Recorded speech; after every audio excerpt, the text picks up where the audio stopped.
and welcome to the Peterborough Podcast. My name's Kev Lawrence, and I've been presenting in Peterborough, for goodness knows how long, years and years and years. And I'm John Baker, and I've been a local journalist in Peterborough for not quite as long. No, not quite. Still years though. We're at episode 14, and we're announcing from the moment at the beginning of this podcast today that this is our last podcast. For a couple of weeks. In fact, for 4 weeks. Yeah. Summer break.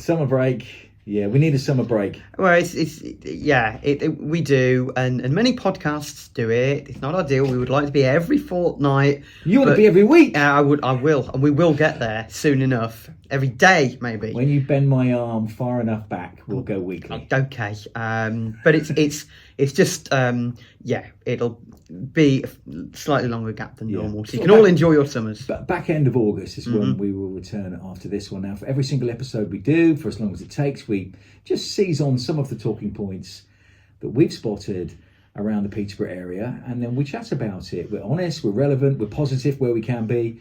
It isn't about holding people to account or slagging off the city in any way. It's just about being informative and being local. A reminder, you can email us to comment on anything that we discuss. The best way to do that is via kev@pcrfm.co.uk. So what is on the menu today, John? Well, talking about menus, we are going to be mentioning a campaign from Peterborough Youth Council to tackle obesity in the city. See what you did there? The menu of the podcast. Go on, sorry. We don't just throw this together, you know. Yes, we do. It's a recipe. Again, I'll carry on. So, news about Posh commentary. I know you have a lot to say. I think the talking point of Peterborough United's games no longer being available on the BBC. It's been announced that they're going to be broadcast on PCR, the community radio station in Peterborough that I work on during the week on the breakfast show. There's lots being said about this. Reading is the first game of the season, and that game will be available to listen to for free on PCR. But we're going to dig into the story behind that on our podcast this week. Yes, we are. We're also going to be talking about a landmark for a charity in Peterborough, also football related, and a chat with our youth MP, Eva Woods. Eva Woods, youth MP for Peterborough. Right, we're going to start though with a chat about this youth council campaign. It was first posted some time ago, wasn't it? Yep. And it's basically to try and restrict junk food advertising and increase healthy food advertising. Yes. So I first became aware of it in the last couple of weeks because one of their members submitted a question to the leader of Peterborough City Council, Wayne Fitzgerald, asking whether the council could be doing more to restrict advertising for junk food restaurants, etc., on its premises. Now, Councillor Fitzgerald said that we don't do that already, or the council doesn't do that already.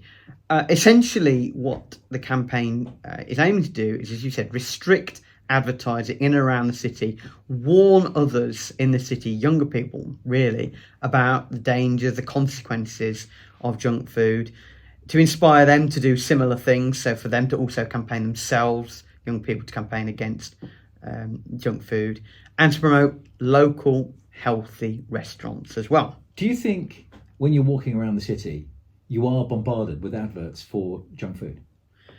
I think it's yes. Okay, if I'm quite honest, yes. Now, maybe if I went out and had a look brutally, it wouldn't actually be that way. It wouldn't be that there are signs for Greggs everywhere or Pizza Hut or McDonald's.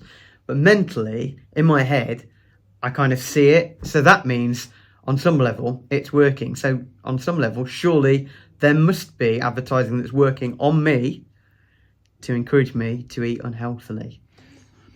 I read that some people in the city centre of Peterborough encounter 3 to 4 junk food adverts in a 30-minute walk to school, for instance. Yes. So we're talking about young people. Yep. I also read that 1 in 10 children in Peterborough are obese by the age of 5. And letting that stat sink in, that is bad. That is an issue. It really is. Needs dealing with. Well, it's horrendous. It is horrendous. I mean, I must admit. But is it the fault of the fact there's a few adverts for junk food restaurants in Peterborough, or is there a way bigger picture? Well, you've got to say it's parenting, haven't you? With that, I mean, I know of some children who are allowed to eat appallingly. I won't say where I know them from. What do you mean by appallingly? I know a child who only eats chicken nuggets. Maybe that's all their parents can afford to buy. Maybe there's, let's just say, part of this bigger situation. Are you blaming squarely all of this on parenting? Who else can you blame? See, I'm one of my bugbears is that the phrase fussy eaters. I don't think many people are really fussy eaters. I think they're fussy triers. And they only try certain things. If they were to actually try other foods, right, they might actually like them. If they were to try green food, but they might take one mouthful at the age of 3 or something, decide I don't like it, and then never try again. And I'm not down with that. I think we've all got more diverse tastes than that.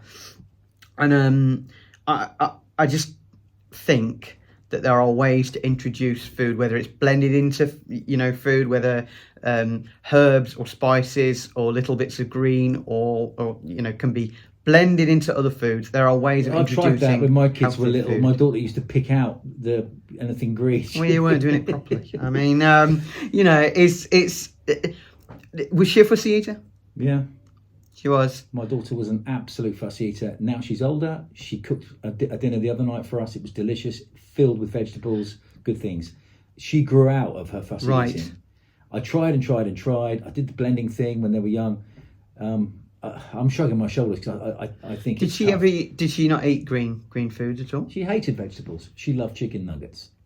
Right. And I don't give myself a label as being a really bad parent because I couldn't get my daughter to eat well. No. Anyway, I'm not saying that they're bad parents. I just think there's you used the word appalling. Yeah, I think it is appalling in that regard. That maybe they're not bad parents overall.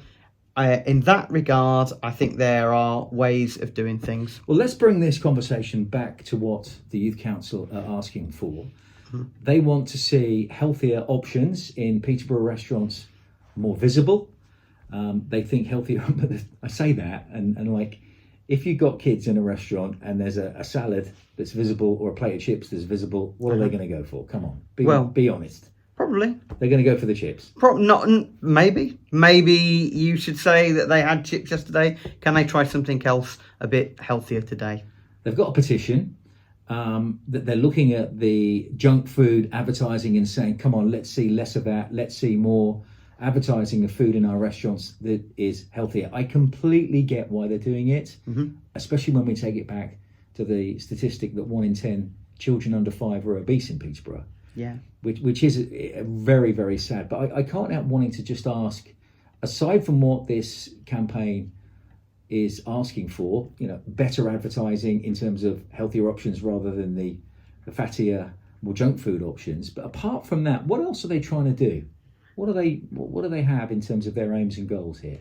Well, I think that mainly they're trying to encourage and foster an overall move towards healthier people in Peterborough. Maybe not just physically, but mentally as well, because we know that of the effects that junk food can have on young people's concentration, on their thinking ability. Maybe it's a sort of more forward, progressive thinking thing. So this might not be something that can be achieved in the next few months, maybe a year or two, but maybe it's something down the line so they can start to bring that figure down of obesity down.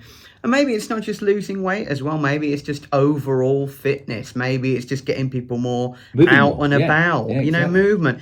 And I should just say that Peterborough in and of itself, we're at the start of the summer period now.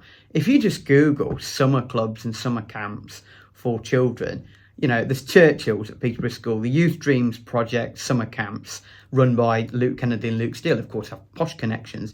We've got the Posh Foundation. There's the park runs at Central Park on Sunday mornings for young people. There's plenty going on at Neame Park, Ferry Meadows. There's loads going on in and around the city, lots of camps. All of these, I mean, my daughter loves them. Everything from archery to building huts to doing gymnastics and dance displays and things. All of these are the right things for from children to do, and they can be helped financially through these things as well. There's also, there's also council support to get children whose families may not be able to be in the position to afford them to take part in these. So it's not So like... you're making the point of all of these summer activities, Yeah. getting our kids to be more active. That's it. I thought you were going to go on and talk about how at each one of these clubs, for their meal options at lunchtime, it's chicken nuggets. I know. No, I don't think so. And a lot of them do the odd snacks and things like that. But you know that a lot of schools now are quite... they do keep an eye on what packed lunches are sent, with the kids. And they will try and encourage parents, if they don't think that they're sending in particularly healthy meals with their children, to try and encourage them to think themselves about what they can do to give their children a more nutritious option. There was an article recently in the Peterborough Telegraph, I think it was an online article, encouraging us to eat meat in moderation. Mm-hmm.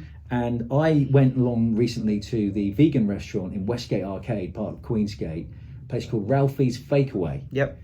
And I went in there and had dinner, and I loved it. I'm not vegan, but I loved the food that I ate. And you said to me when I went there, do you remember asking me, was it healthy?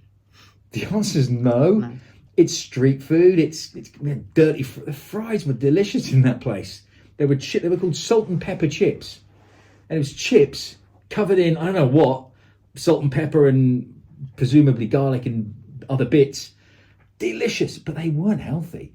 I had this chicken slayer, so fake chicken, presumably some kind of vegetable, I don't know, obviously something, plant-based, but it was in this brioche bun. There were sauces, there were onion rings, there was vegan cheese, and it was delicious. But again, I can't imagine it was healthy. It's kind of, American style street food done in a vegan way, plant-based and dairy-free. But you asked the question as well, John, where do you go in Peterborough for a healthy lunch or a healthy dinner? Yeah, it's a tricky one, that, isn't it? Do you have any tricky answers? One. Well, I think that everywhere has healthy options if you look for them. Even everywhere. Greg's? No, maybe not Greg's. We're getting another Greg's in Peterborough. Peterborough. Yeah, we are getting another Greg's in Peterborough if we need one to go to. I love Greg's. So do I. But you go to most restaurants. Wendy's is coming. Wendy's is on the way. There is a healthy option on most menus. Yeah. It's whether you can get your child to eat. Well, that's the point. There is an option, but it's not particularly visible in the advertising. And our children today, perhaps blinded, not just by billboard advertising in Peterborough City Centre, but by advertising anywhere they look. Yeah. For the McNuggets or whatever. Have you tried a prime drink? I haven't actually. Yeah. Have you? Oh yeah, it's like drinking ethanol. It's disgusting. It's so sweet. It's like watered down Calpol. And I honestly thought it was the most repulsive thing I've ever tried. But it's got the brand, hasn't it? The kids love it. Yeah. It's repugnant. I guess also one thing I would like to say as well, just a mini rant about COVID that I bring up every so often. Of course, we shut down schools to a lot of kids, and we also shut down gyms, didn't we, for a long time during lockdown. And the one thing that was going to give us more of a protection against things like COVID was physical exercise, and we shut all that down. Anyway, that's over now. I hope we never have lockdowns again. That was my little rant. You mentioned where I would go for healthy food. I don't know. Leave it even on my road on Broadway. There must be so many takeaways and restaurants down there. I went to Katana. I didn't have the healthy food there, but what I had was amazing. It's absolutely amazing. I discovered recently a new restaurant that I really want to shout out to. Go on. 1498 The Spice Affair. Ah, yeah, the little hidden one. The hidden one, Priestgate, fantastic. Portuguese. Go and try it. / Indian food. Go and try it. And Lloyd and the team in there. And I watched them in the kitchen. They were cooking relatively healthy. I like a burger too. I go to Westgate Grill, what was Wimpy's, regularly. They are offering more in terms of, it's not that you can get chicken nuggets and chips, you can get your quarter pounders, you can get your milkshakes, but they do offer a big selection of salads. So those that want to eat healthier can. Yeah. But where else do you go in Peterborough? I think answering that question, where do you go for a really super healthy meal? Well, maybe we should put that out to listeners. I'm sorry, the journalist in me there, and see what they'll say. And they'll come up with a lot of. If you come up with a really brilliant, healthy place to go and eat, then let us know, please. You can email me, kev@pcrfm.co.uk. Right, Kev, tell us what's going on with the Posh commentary. Tell us what's going on. Oh, so much to say. The BBC for many, many years have had the rights for the football commentary for Peterborough United, and recently the football club got in contact with the BBC and said that they are pulling out of the deal that they had in place. There was 1 year left, but there was a break clause.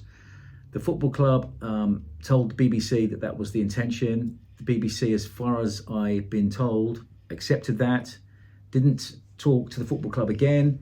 The football club then realised that there were many Peterborough United supporters that perhaps didn't want to go down the Posh Plus route, didn't know how to maybe go down the Posh Plus route. So to try and appease some of their older supporters who live in the city that don't want to subscribe, that wanted to still listen to it on the radio, they offered PCR FM the chance to run the Posh Plus commentary through PCR.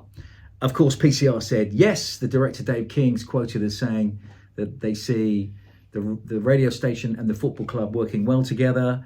PCR very much see the football club as part of the community, the hub of the community, actually. So it was an easy yes for PCR to say to the football club, who approached PCR saying, can we put our commentaries through your FM 103.2 transmitter?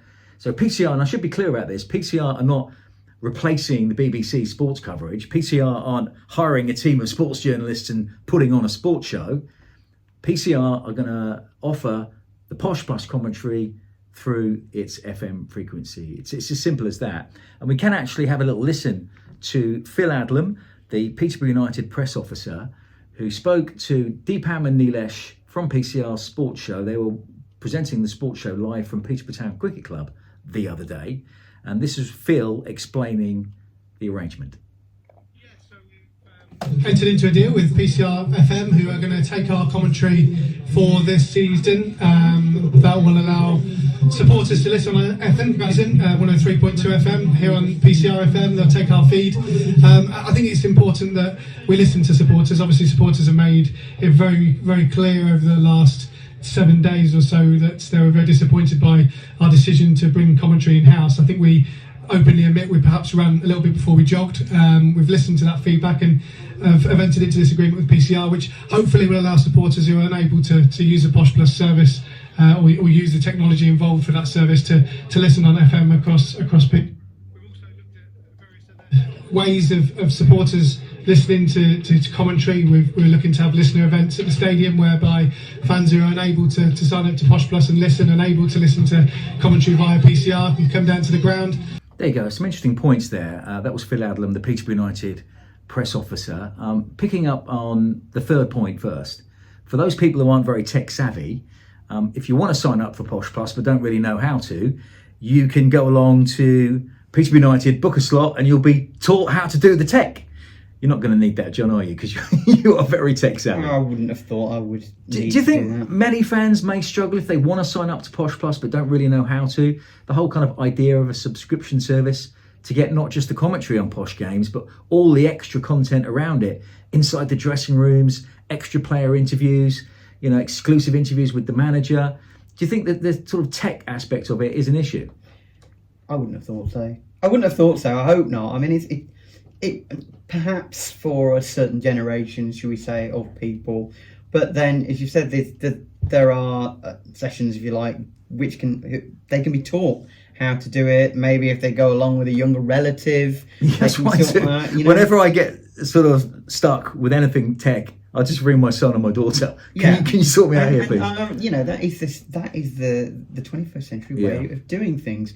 There are, new methods, new platforms, new ways of doing things. At the weekend, I didn't even realise my lot were playing pre-season friendly against Exeter, and it was live on YouTube, and I didn't even realise it was on until I saw on another platform on Twitter that it was on YouTube. So I, across it and watched it. Well, the second thing to point out is they're going to do events in one of the function rooms at the football ground, where Posh fans that don't want to sign up to the technology can go to the ground and with other supporters, listen to the commentary, socialise with other supporters, have a drink and listen to the commentary free of charge in one of the function rooms. But of course, the main thing is the fact that PCR will be playing out the Posh Plus commentary every single game. So that's the league games, home and away all season, the Carabao Cup games all season, and the EFL Trophy games all season. The FA Cup separate because the BBC have rights for that. The football club were also very keen to point out that the BBC are very much welcomed at the Western Home Stadium to still cover the Posh. Okay, not full match commentary, but previews, updates during the game, half-time, full-time. They'll still better go and interview the manager. But that's down to the BBC to decide what they want to do. From a perspective of PCR, I really want to stress this, John, because I've read comments on social media from people saying, oh, it's rubbish. I can't even pick up PCR where I live. I don't live in Peterborough, so, that's not good for me, blah, blah, blah. Well, I actually support Norwich because that's where I'm from. I can't tune into Norwich City's commentaries on BBC Radio Norfolk because I don't live there. Same with Cov for me. Anyone who lives in Peterborough, you'll better hear the commentaries. Mm-hmm. If you live 30, 40, 50 miles away, then potentially you'll need to sign up for Posh Plus. I don't know. I read one guy saying, I forget where he lived, somewhere maybe 30, 40 miles away from Peterborough, where he was threatening to rip up his season ticket and saying, I wish I'd not renewed my season ticket now. It's disgusting. I mean, I welcome anybody's opinion and I would never knock anyone's opinion on this. We're all entitled to our own opinions. I just feel for PCR to get criticised when all we've done as a community radio station is say yes when Peterborough United asked us, can we put our Posh Plus commentary through your FM transmitter? Well, we're like, of course you can. It's good for PCR. We're able to provide this commentary free of charge through that channel, courtesy of the Posh Plus, so that many fans who want to listen to it for free on the radio can. Not all fans, because if you live miles away, obviously you can't. But I find it difficult to understand criticism of PCR. Am I being too defensive? Maybe. No, you're not. I'm taking the mickey a little bit. I mean, you're passionate about it, aren't you? Mm. And I think it will soon be. Sort of part of the furniture, and people will be used to it. It might take a little bit of bedding in for people to actually, realise that they listen to it in a different way that they used to. But that's progress. People used to watch terrestrial television, didn't they? And see, top flight football. It's a long time ago. It doesn't happen anymore. Sport changes all over the place. We've got TNT Sport. We've got Amazon Prime. That is the way sport. There's more and more platforms offering sporting coverage. That's a good point to make. I see that completely. But I just wonder if what Peterborough United are doing with Posh Plus, to be able to listen to it and get all the extra content, to be able to watch the highlights. The whole kind of idea of this is just a start for how the Posh are going to look after their product. I wonder if more and more other football clubs will do the same. There is the danger, of course. There has been one thing that's been raised, I do know, is that whether it will be impartial enough as well about whether Posh, if Posh have that question got asked. Stinker. No, that question got asked and was immediately answered. The two presenters, Nilesh Patel and Chris Dowsett, have been told they can say whatever they see. There is no instruction to those two individual people to be anything other than honest about what they're seeing. And the proof on that will be in the pudding. Anyway, that's enough about PCR and the coverage of Peterborough United's football matches through the forthcoming season. You said you wanted to do a shout out to our friend Marco Cementa. Why is he celebrating? It's coming up to game number 250 on the 13th of August. I should just point out that that Team Cementa, named after him, playing for change for many, many years. They have been holding these regular football sessions. People of all ages turn up at Yaxley FC once or twice a week, sometimes more than that. Play these games, are a great laugh. Any ability, I've played in a few, for goodness sake, so they must be of any ability. And as I say, on the 13th of August, they are marking game number 250, 5 hours of football. There's a vets one, there's a standard football one, there's walking football. They have raised tens of thousands of pounds for multiple charities, right the way across Peterborough, right the way regionally, all sorts. Marco himself is a great guy, and congratulations to him. He did invite me to play in game number 250. Unfortunately, I'm away on holiday. No, rubbish. You didn't want to play. You're injured. Otherwise, this gilded left foot would have been out on the patrolling in the midfield, spraying balls around, and it's fabulous. Yeah. Well, listen, I'll echo that. Congratulations to Marco Cementa. I've met him a number of times, interviewed him a number of times. He's an award winner. When I was at BBC Radio Cambridgeshire Make a Difference Awards, he deserved that. He spoke so well. He's inspired so many other people, and not only Princefield Community Award as well. Princefield Community Award, but not only raising the tens of thousands of pounds for multiple good causes, but just bringing people together in the community. I went to a game where a guy had driven up from London. Well, amazing. To come that far, it obviously on a Friday night meant a lot to that individual that drove all that way. But just bringing people together through their love of football, and even if you're not any good, like yourself, you can still turn up and play a game, and it's not based on an ability of any. Sorry, but no. And what I will also say is Marco is really good. He's a good player, and yet he doesn't criticise even donkeys like me who can barely put one foot in front of the other.